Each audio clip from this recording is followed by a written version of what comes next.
Референдумга каршы чыккан депутаттарды каралоо 2 ай мурда эле башталган. Атүгүл жакында камап коюшу мүмкүн деген айын кептер дагы айтылып жүрдү. Министр болуп келип калсаңыз, кризисте деди. Кризистин негизги күч себебин айтып бериңизчи. Атамбаев кризис болуп атат. Күч себебин айтыңыз. Тапшырма берип жөнөтсө керек ошол үчөөнү чечесин деп. Үчөөнү айтыңыз. Биринчиси Текебаевди камайсың деп жөнөтүп атат. Билбейсиң. Бирок Өмүрбек Текебаев, Аида Салянова, Алмамбет Шыкмаматовдор көчөдөн кармап, колун кайрып алып барып камап койчу адамдар эмес. Салмактуу саясатчыларды камаш үчүн салмактуу негиз керек. Бул талапты аткарыш үчүн Улуттук коопсуздук мамлекеттик кызматынын башчысы ар нерседен бир нерсе чыгарып, Альфа Телекомдун 50% акциясын сатууга ушул 3 депутат кызыктар болгон деген документти чампалап Алмазбек Атамбаевга алып барды. Урматтуу массалык маалымат каражаттарынын өкүлдөрү, урматтуу кыргызстандыктар, бүгүн эртең менен расмий маалыматтарда Кыргыз Республикасынын Улуттук комитетинин төрагасы Абдил Сегизбаев Кыргыз Республикасынын президентинин кабинетинде депутаттар Шыкмаматов, Текебаев, Салянованын Мегакомдун 51%-ин Елисеевке таандык Солтфилд деген компанияга өткөрүп берүү жөнүндө макулдашуу бар болгон. Бирок ал макулдашуу аягына чейин чыкпай калган, анткени ал 51%-ти мамлекет конфискация кылып, мамлекетке алып койгон. Ошондуктан булардын жанагындай жаман ойлору ишке ашпай калган дегендей маалымат чыгарды. Мен расмий түрдө айтам, бул ошол президенттин катышуусу менен, Улуттук коопсуздук комитеттин төрагасынын катышуусу менен, генералдык прокурордун катышуусу менен бир театр, фарс, жасалма.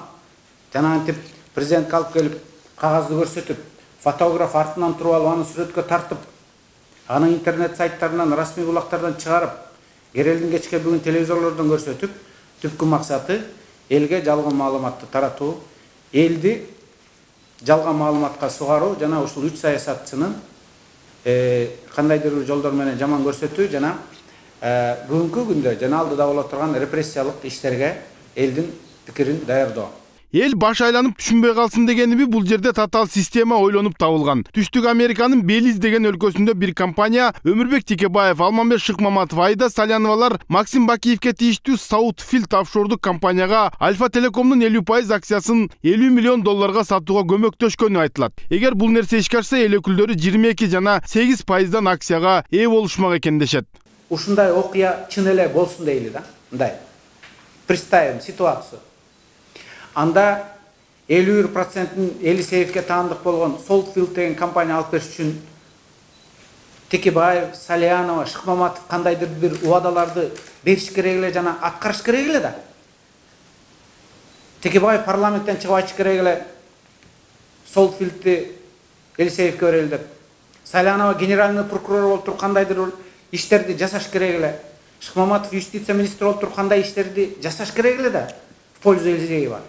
Андай кыймыл аракет болгон эмес да. Атамекен партиясы парламенттен Мегаком мамлекеттики болуш керек деген, ал жөнүндө биздин протокол, стенограмма, голосование бүт бар. Абдил Сегизбаев көргөзгөн документтерде 3 эл өкүлүнүн англисче жазылган аты жана паспорту жүрөт. Кызыгы, Өмүрбек Текебаевдин паспортунун номери АН менен башталат. Демек ID карт. Мындай чоң суммадагы акча алыш үчүн эл аралык келишим түзүлүш керек. Ага чет элдик паспорт керек. Деги эле келишим түзүлгөнбү же жокпу белгисиз. Улуттук коопсуздук мамлекеттик кызматынын башчысы дагы келишимдин нускасын көргөзгөн жок. Эгерде биз үчөөбүз ошол 51% боюнча келишим түзүлгөндө, ал келишимдин өзү чыкмак. Менин колум, Текебаевдин колу, Салянованын колу койгон договор деп коет. Келишимдер чыкмак. Мына келишимдер деп жазылмак. А жерде болсо Шыкмаматов, Текебаев, Салянова, паспортный данные и апостиль болду. Башка эчтеке жок. Бул деген далилдүү, ынанымдуу документ болуп эсептелбейт. Бул деген подделка жана айла жок. Агония деп коет. Эмне кылаарын билбей. Документ жиберди деген Белиз өлкөсүндөгү компания 3-4 кишиден турган кичинекей контора экен. Анын башчысы Раяна деген адам. Бул тууралуу жарандык активист Адил Турдукулов өз баракчасына жазып, кара түстөгү эркектер менен аялдардын сүрөтүн жарыялады. Сегизбаев айткан расмий органдардан мындай кат түштү дегенди карандай калп. Анткени булар бир ошол Белиз өлкөсүндөгү эч кандай мындай авторитети жок, эч кандай мындай жөнөкөй осодон бир кагазды алып алышып, аларга заказ кылган окшойт. Ошолор ошондой кагазды баягы бизге жиберип, ошону документ катары көрсөтүп атышат да. Бул аябай уят нерсе, буга чейин мындай болгон эмес. Максим Бакиевке тийиштүү Southfield деген компаниянын тандалып алышы дагы бекеринен эмес болушу мүмкүн. Мындан бир ай мурда кыргыз өкмөтү Максим Бакиевден бир нече миллион доллар доо арыздан баш тарткандыгы бар.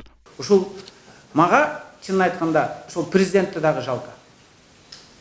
Президентти ушул интригага, ушул мындай театрга аралаштырган улуттук коопсуздук кызматындагы таза иштеген офицерлерге мен жалко. Биринчи кезекте ошол матрешка менен уят кылса, кийинки кезекте улуттук коопсуздук кызматынын офицерлери Павликти өлтүргөндө качып атса, Садыркуловду өлтүргөндө качып атса, эми улуттук коопсуздук кызматы ушул мегаком боюнчагы калпыстык баягы саясий оппоненттердин куугунтук алыш үчүн спецоперацияга катышып атканы бул биздин мамлекеттеги күч органдарынын өтө начар, ыплас акыбалга түшүп калгандыгын далилдейт. Бул мамлекеттик деңгээлдеги фальсификация. Улуттук коопсуздук мамлекеттик кызматынын башчысы интернеттен документ көчүрүп, аны өлкө башчысына көтөрүп барганы күлкү келерлик көрүнүш дешет активисттер. Эскерте кетсек, мындан бир аз мурда офшордук аймактагы Атамекен фракциясынын депутаттарынын үлүшү жазылган сайт пайда болуп, кайра жок болуп кеткен. Айтышниктер ал сайт 10 күн мурда катталып, бир дагы жолу жаңыланбастан кайра жабылып калганын аныкташкан. Албетте биздин тийиштүү органдар, керек болсо Атамекен фракциясы дагы ошол компанияга карата сотко бериш керек фальсификация жасаган үчүн. Андан тышкары Сегизбаевге карата дагы жана мыйзамсыз, негизсиз кылмыш иш козголсо Жолдубаевдан.